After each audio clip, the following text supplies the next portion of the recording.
But cinema ఛాన్స్‌లు ఎందుకు ఆగిపోయినాయి?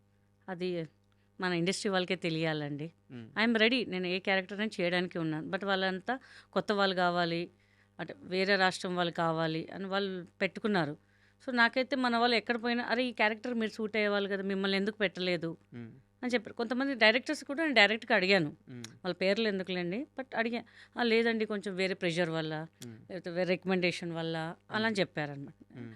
అదేంటండి ఇక్కడ ఉన్న వాళ్ళని ఎంకరేజ్ చేయాలి కానీ మీరు ఇక్కడ అబ్జర్వ్ చేయండి, వేరే రాష్ట్రాల నుంచి మన వాళ్ళు వచ్చి ఇక్కడ బతుకుతారండి. మన దగ్గర నుంచి వాళ్ళు ఎక్కడ ఎవరు బతకరు అక్కడ, వాళ్ళు అట్లా ఎంకరేజ్ చేయరు. బట్ మన తెలుగు ఫిలిం ఇండస్ట్రీ అంటే ఎవరు వచ్చినా ఆదరిస్తారండి. హ్మ్.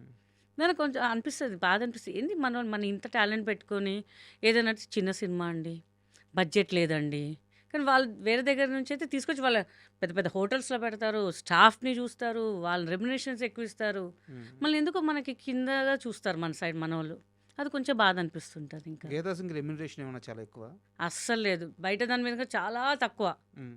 చాలా చాలా నేను రీజనబుల్గా తీసుకుంటాను. ప్రొడ్యూసర్స్కి ఎక్కడ ఇబ్బంది పెట్టాను నేను. ఇంకా మీరు 7 అంటే నేను 6కి వెళ్ళి కూర్చుంటాను. అంత పంచువాలిటీ మెయింటైన్ చేస్తాను నేనైతే. హ్మ్.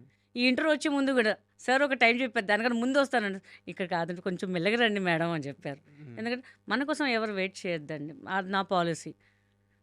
బట్ ఇండస్ట్రీ ఓకే, వస్తుంది, నాకు ఒక టైం వస్తుంది, మళ్ళీ నాకు పిలుస్తారు.